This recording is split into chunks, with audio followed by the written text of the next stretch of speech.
Bien le bonsoir, jeunes viewers, bienvenue dans cette magnifique vidéo. Aujourd'hui, bien évidemment, on est mercredi, qui dit mercredi dit généralement tome 1. Et aujourd'hui, on se fait un petit tome 1 des familles, on parle du tome 1 de Dog Hand. Dog Hand est un seinen des éditions Kana, qui me l'ont gentiment envoyé donc. Merci beaucoup Kana de m'avoir envoyé ce petit tome 1. Le mangaka s'appelle Yurikawa, petit nom sympathique. Et tout de suite là maintenant, je vais te faire le petit résumé des familles, comme d'habitude. C'est parti.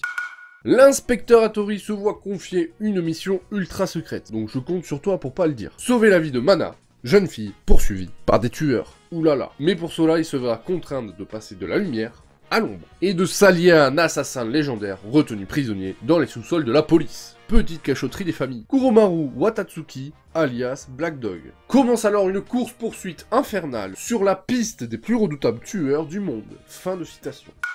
Alors comme la vidéo précédente vous a bien plu, je vais refaire les points positifs et les points négatifs de ce tome 1, et à la fin je vous dirai mon avis, qu'est-ce que j'en ai pensé, et puis voilà. Donc c'est parti, transition stylée.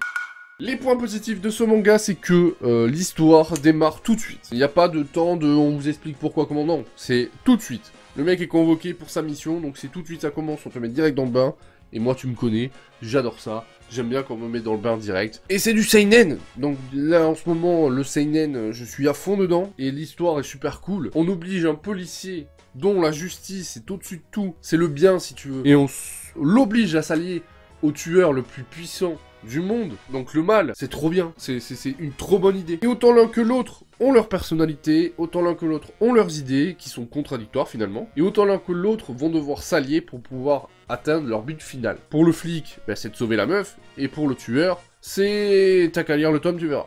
Et puis, que dire de plus qu'à part que bah, c'est un très bon seinen, il y a une histoire, il y a du sang, il y a des personnages emblématiques et contradictoires, il y a des gros tétés, il y a du cul, donc tout est là pour faire un bon seinen. Au point de vue du dessin, ça ressemble à un manga qui commence par Psycho que j'ai jamais lu, parce qu'il m'a pas forcément intéressé, mais le dessin, je trouve ça ressemble surtout au personnage principal. Voilà, je trouve qu'il ressemble au personnage de Psycho, machin truc là, dites le nom dans les commentaires si vous savez. Après, le dessin, c'est du classique, c'est du déjà vu, c'est pas une révolution de ouf. C'est un très beau dessin, ça va très bien avec l'histoire, et les scènes d'action, de sang, etc. sont très bien foutues. Donc vraiment, Yurikawa, si tu regardes cette vidéo et que tu comprends le français, bravo à toi.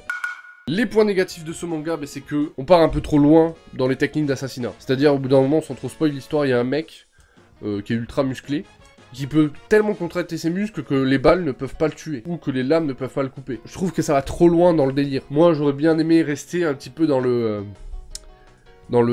possible, dans le classique. Je trouve que c'était trop, c'est trop. Et même les gonzesses tueuses, parce qu'au bout d'un moment, il y a un couple de gonzesses tueuses, et même elles, ça part trop loin. Je trouve ça un peu dommage, parce que j'aurais bien aimé rester dans le possible, dans le classique, c'est possible dans notre monde, quoi. Et l'autre point négatif que je trouve à ce tome 1, c'est que dans le tome 1, on nous donne pas assez d'indices sur Mana, la fille qui doit être protégée. Elle doit être protégée, on sait le strict minimum, mais c'est tout. Et je trouve ça dommage, parce que j'aurais bien aimé savoir un petit peu plus avant de continuer l'histoire. Même si ça serait qu'une parcelle, tu vois, qui nous laisse imaginer quelque chose. Mais là, même imaginer quelque chose, c'est pas possible. On sait que c'est la fille d'un mec très riche, mais c'est tout. Et donc pour conclure, je dirais que Dog Hand est un très bon seinen. Tout est fait pour être très bon.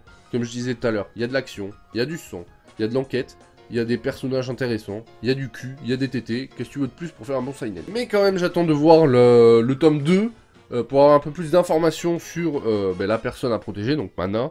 Et aussi voir comment l'histoire évolue. Parce que, comme je te disais, les histoires de personnes qui contractent leurs muscles tellement fort que les balles ne peuvent pas... C'est bizarre.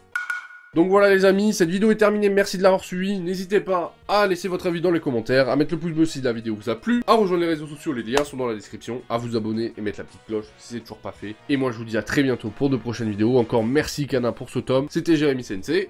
Ciao les amis.